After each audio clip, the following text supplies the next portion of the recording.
Okay, we're going to work on 2 Samuel.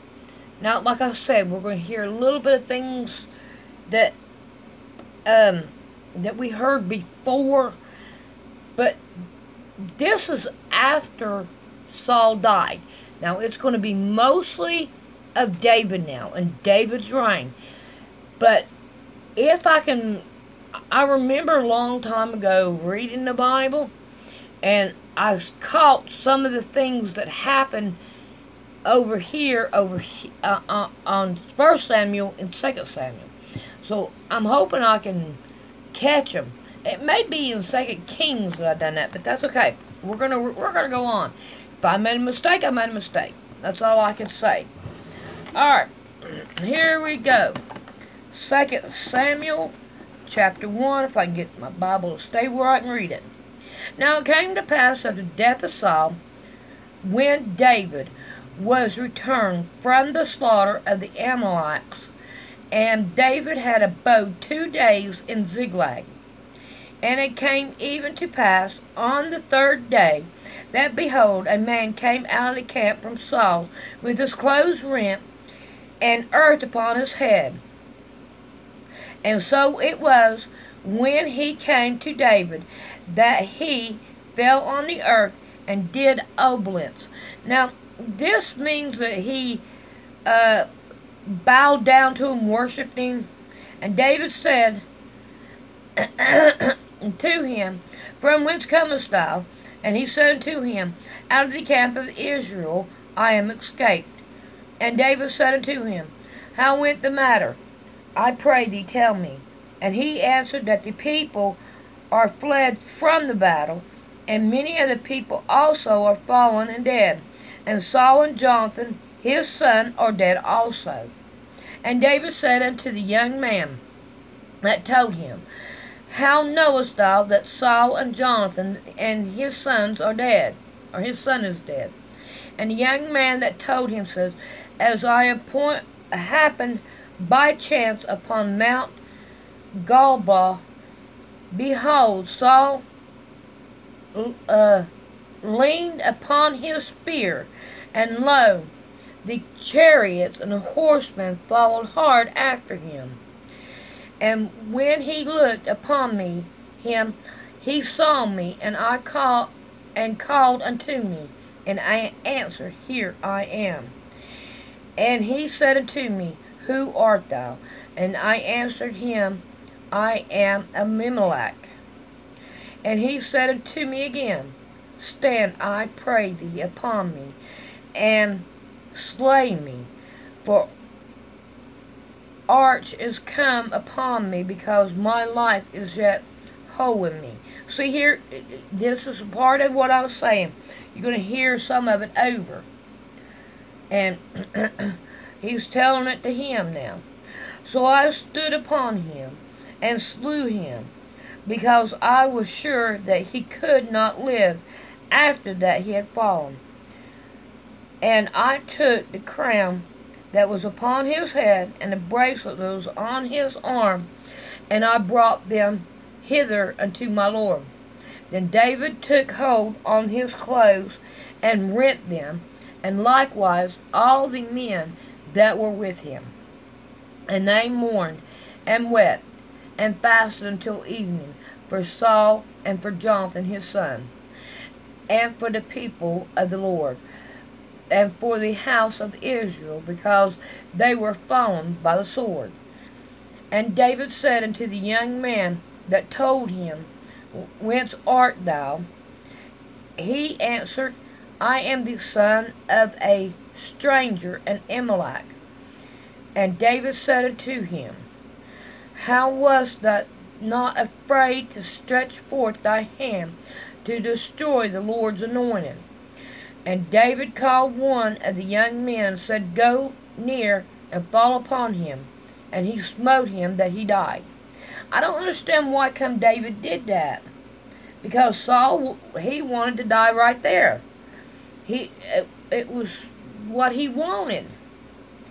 And David said unto him, Thy blood be upon thy head, for thy mouth hath testified against thee, saying, I have slain the Lord's anointed. And David lamented with his limitations over Saul and over Jonathan his son. Also he abode them teach the children of Judah to use of the bow. Behold, it is written in the book of Jasher. Now I had the book of Jasher, or I did have. I loaned it out, and the guy has never brought it back. Gosh, that's when I was reading the Bible in my kitchen, which you can't do that now because there's too much. My mom keeps the kitchen table full. I had to clean it off every time I turn around. Anyway, 19. The beauty of Israel is slain upon thy high places. How are the mighty fallen? Tell it not to Gath, publish it not in the streets of Ashkelon. Lest the daughters of the Philistines rejoice, lest the daughters of the uncircumcised trumpet. Ye mountains of Gilboa, let there be no dew, neither let the rain upon you, nor the field of the offering, for there the shield of the mighty is violently cast away. It ain't got no T in it. Vilely. Violently. The shield of Saul, as though he had not been anointed with oil. From the blood of the slain, from the fat of the mighty, from the bow of Jonathan turn not back, and the sword of Saul returned not empty. Saul and Jonathan were lovely and pleasant in their lives, and in their death they were not divided. They were swifter than eagles, they were stronger than lions. Ye daughters of Israel, weep over Saul, who clothed you in scarlet, with the other delights, who put on ointments of gold upon your apparel. Now are the mighty fallen in the midst of the battle. O Jonathan, thou wast slain in thy high places. I am distressed for thee, my brother Jonathan. Very pleasant hast thou been unto me. Thy love to me was wonderful, passing the love of women. How are the mighty fallen, and the weapons of war perished? Alright, now, I'm going to tell you, that to me, it did then when I first read the Bible, and it reads it like that to me now. And I don't believe it's true. I'm just telling you how it reads, okay? How I see it reads. That Jonathan and David were like a couple. Now, that's how I'm reading into it. I've never seen two guys that were so hooked on each other. Can you understand where I'm coming from? They're not departed. I don't know if I can explain it any better than this, but that's just the way that I feel with it. Alright, now we're on chapter 2. And it came to pass after this that David inquired of the Lord, saying, Shall I go up unto any of the cities of Judah? And the Lord said unto him, Go up. And David said, Whither shall I go up? And he said unto Hebron.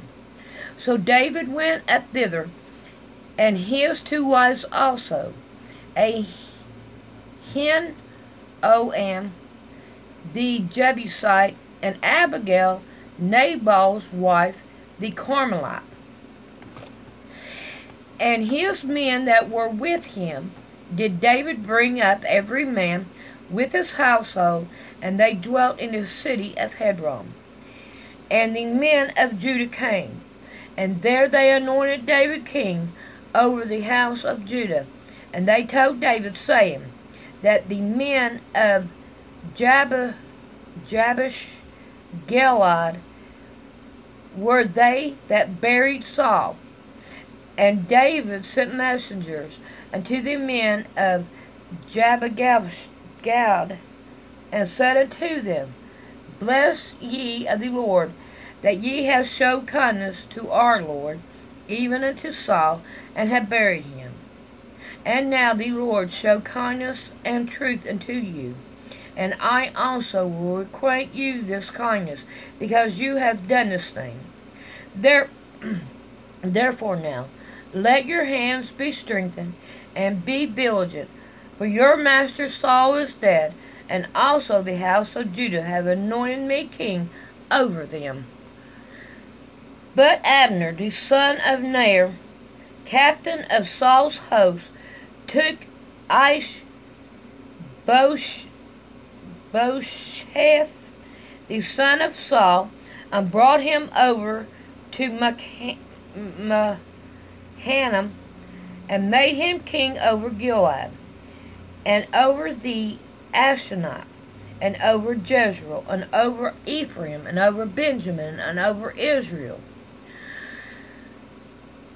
Ashboth, Saul's son, was 40 years old when he began to reign over Israel, and reigned 2 years. But the house of Judah followed David. All right, now look. See, this is something that most people don't know. People thought that David ruled over Israel, but he doesn't. He right now at this point, he is ruling over just Judah. All right, and the time that David was king in Hebron over the house of Judah were 7 years and 6 months. Okay, so now then, I believe it expands from here. But as you can tell, he only ruled in Judah. All right, where am I at here? And Abner, the son of Ner, the servant of Ashboth, the son of Saul, went out from Mahanaim to Gibeon, and Joab, the son of Zeruiah, the servant of David, went out and met together by the pool of Gideon. And they sat down, the one on one side of the pool, and the other on the other side of the pool. And Abner said to Joab, Let the young men now arise and play before us. And Joab said, Let them arise. Then there arose and went over by number 12 of Benjamin, which pertained to Ashboth, the son of Saul, and 12 of the servants of David. And they caught every one his fellow by the head, and thrust the sword in the fellow's side, so they fell down together. Therefore that place was called Helkath Hazarim, which is in Gideon. And there was a very sore battle that day, and Abner beaten, and the men of Israel before the servant of David. And there were 3 sons of Zeros there, Joab, and Ashba the Asherah, and Asherah was a light of foot as a wild roe. As a wild deer. Okay. And Asherah pursued after Abner, and in going he turned not to the right hand nor the left from following Abner. Then Abner looked behind him and said, Art thou Ashnah? And he answered, I am. And Abner said unto him, Turn thee aside to thy right hand, or thy left, and lay thee hold on one of the young men, and take thee his armor. But Asherah would not turn aside from following him. And Abner said again to Asherah, Turn thee aside from following me. Wherefore should I smote thee to the ground? How then should I hold up my face to Joab thy brother? Alright, now he's saying, look, man, quit following me or I'm going to kill you. Howbeit he refused to turn aside. Wherefore Abner, with the hinder end of the spear, smote him under the fifth rib that the spear came out behind him, and he fell down there, and died in the same place. And it came to pass that as many as come to the place where Ashdod fell down and died stood still. Joab the son of Ashner pursued after Abner, and the sun went down when they were come to the hill of Amamiah, that lieth before Gihai, by the way of the wilderness of Gibeon. And the children of Benjamin gathered themselves together after Abner, and became one troop, and stood on the top of the hill. And Abner called to Jacob, and said, Shall the sword devour forever? Knowest thou not that it will be bitterness in the latter end? How long shall it be then that thou bid the people to return and follow their brethren? And Joab said, As God liveth, unless thou hast spoken. Surely then in the morning the people had gone up every one from following his brother. So Joab blew a trumpet, and all the people stood still, and pursued after Israel no more, neither fought they any more. And Abner and his men walked all that night through the plain and over Jordan, and went through all of Bethron. And they came to Mahanaim.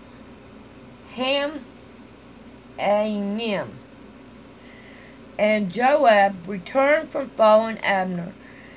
And when he had gathered all the people together, there like David's servants 19 men, and Asriel.